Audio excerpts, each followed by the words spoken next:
अस्सलाम वालेकुम दोस्तों, मेरा नाम है अबरार और आप सब देख रहे हैं हमारा यूट्यूब चैनल क्रिकेट 02.0 PSL 9 की जो है वो ड्राफ्टिंग 13 दिसंबर को लाहौर में होने जा रही है। और अब फिल वक्त जो है वो जितनी भी फ्रेंचाइजेस हैं उन्होंने अपने अपने जो है वो टारगेट बना लिए हैं। इसी के साथ साथ जो प्लेयर रिलीज हुए थे जिनके अंदर मोहम्मद आमिर, इसके अलावा फ़खर जमान और इसके अलावा भाई साहब शर्जील खान जैसे प्लेयर ये जो है वो रिलीज हुए थे जो फ्रेंचाइजेस ने किए थे। अब आपको ये ड्राफ्टिंग के अंदर जो है वो मिलने वाले हैं और इन प्लेयरों को किसने जो है वो टारगेट किया है, कौन सी फ्रेंचाइज टारगेट करके बैठी है, इसके हवाले से खबर भी जो है वो आ चुकी है। और दो चार और भी प्लेयर हैं, शाहनवाज धानी, इसके अलावा आसिफ अली, उन पर भी जो है वो एंड में जायजा लेंगे। वीडियो शुरू करने से पहले आप सब जो है फटाफट चैनल को सब्सक्राइब करें, बेल आइकन ऑल पे करें। तमाम जो है PSL के रिलेटेड न्यूज, फैक्ट, अपडेट्स, खबरें, शेड्यूल सब जो है वो आपको यहीं पर देखने को मिलेगा। सबसे पहले बात कर लेते हैं फ़खर जमान के हवाले से। फ़खर जमान को जो है वो अपना रिलीज किया था लाहौर कलंदर ने, उसके पीछे वजूहात भी कोई नहीं थी लेकिन उनको रिलीज करना था। उन्होंने ये जो सोच रखी हुई है कि फ़खर जमान को हमने रिलीज किया है यहाँ पर, वो उन्होंने अपना एक प्लान बताया था। लाहौर कलंदर के जो ऑनर हैं उन्होंने यही बात की समीर राना ने कि हमने हमारे प्लान के अंदर यही शामिल था कि फ़खर जमान को जो है वो भेजा जाए, ड्राफ्टिंग की तरफ रिलीज किया जाए। और फ़खर जमान अब किसकी तरफ से जो है वो खेल सकता है, क्या जो है वो उम्मीद बताई जा रही है फ़खर जमान के हवाले से। देखो, बात दरअसल कुछ इस तरीके से कि पहली प्लांटीनियम की पिक जो है वो मुल्तान सुल्तान के पास मौजूद है।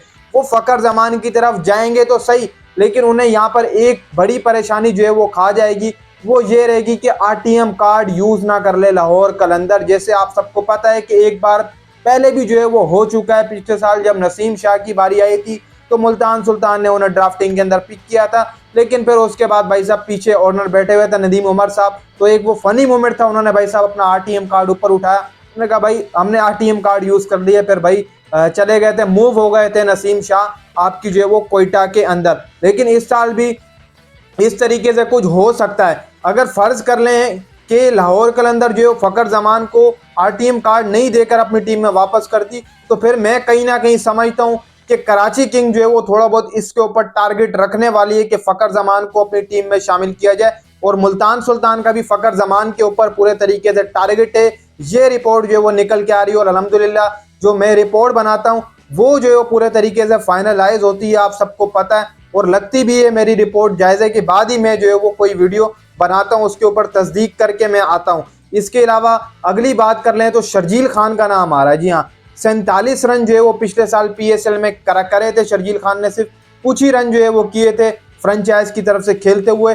कोई बड़ी इनिंग नहीं थी शर्जील खान की पिछले साल, बहुत ही जो है वो खराब कारकर्दगी थी पिछले साल PSL के अंदर। लेकिन इस साल शर्जील खान की कहीं ना कहीं फिटनेस भी बेहतरी हुई है, जहां पर उनका वेट जो है वो काफी ज्यादा बढ़ गया था और काफी लोग बातें भी कर रहे थे कि यार वेट बढ़ गया ये वो। अब उन्होंने कंट्रोल भी किया अपने वेट के ऊपर और मैं समझता हूं कि शर्जील खान जैसा बल्लेबाज पाकिस्तान के पास आने नहीं वाला, जैसी उनकी क्लासिफाइड बैटिंग है।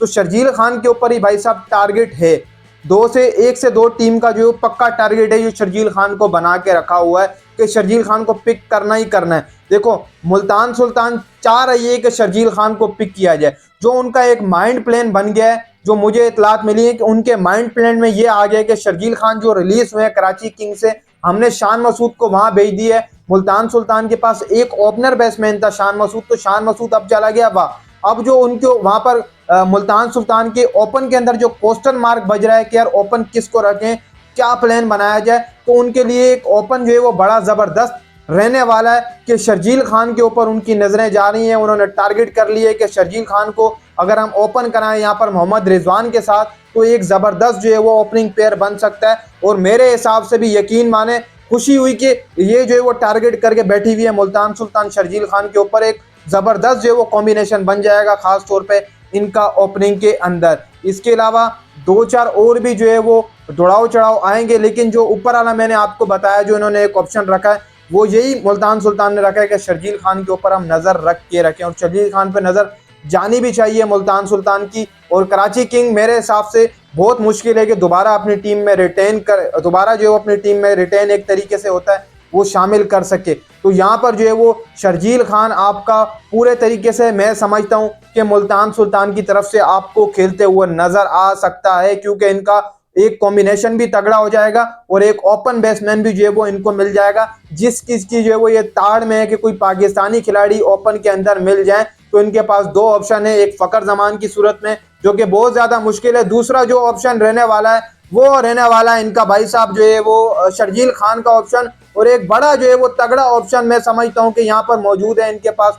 कुछ किसी भी जो है वो ये ऑप्शन पर जो है वो ट्राई कर सकते हैं, चाहे शर्जील खान के ऑप्शन पे ट्राई करें या फकर जमान के ऑप्शन पे ट्राई करें, दोनों में से कोई एक ना एक मिल जाएगा। फकर मुश्किल है लेकिन शर्जील आपको मिल जाएगा। अगली बात करें तो अगला ऑप्शन आता है मोहम्मद आमिर का।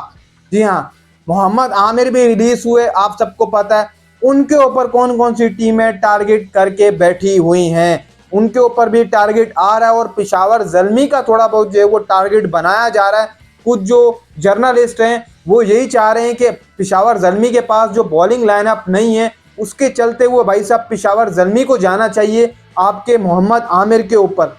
लेकिन बहुत ज़्यादा मुश्किल है कि पेशावर ज़ल्मी जो है वो मोहम्मद आमिर के ऊपर जाए, लेकिन फ्रेंचाइज क्रिकेट है तो इस चीज़ को नहीं देखना चाहिए कि बाबर आजम और मोहम्मद आमिर के बीच में नहीं बनती। इस चीज़ को एक साइड में रख लेना चाहिए और फ्रेंचाइज क्रिकेट है और भाई काफ़ी ज़्यादा पैसा लगा होता है इसके ऊपर, ये नज़रें नहीं देखनी पड़ती कि भाई मोहम्मद आमिर और बाबर आजम में लड़ाई है। आप इस चीज़ को टारगेट रखें कि आपके पास एक बॉलर नहीं है और मोहम्मद आमिर की सूरत में आपके पास एक ज़बरदस्त जो है वो बॉलर मिल सकता है। आपको जिस चीज़ की ज़रूरत है वो आपको मिल सकता है। पेशावर ज़ल्मी जो एक्सपीरियंस ढूंढ रही है कि एक बड़ा बॉलर आए जिसके पास तगड़ा एक्सपीरियंस हो, वो सिर्फ और सिर्फ इसी के पास मौजूद है, मोहम्मद आमिर के पास। दूसरा, अगर कोई टीम पिक करती है मोहम्मद आमिर को तो वो सिर्फ रहने वाली है कोयटा ग्लैडिएटर्स। जी हाँ, कोयटा ग्लैडिएटर के पास भी यही ऑप्शन है कि उनके पास कोई बड़ा जो है वो बॉलर नहीं है। मोहम्मद वसीम जूनियर है लेकिन इतना एक्सपीरियंस मैन आदमी नहीं है मोहम्मद वसीम जूनियर कि मोहम्मद आमिर के टाकरे में आकर वो बंदा खड़ा हो सके। मोहम्मद आमिर का एक अलग लेवल है फिलवक्त, मोहम्मद आमिर की जो परफॉर्मेंस है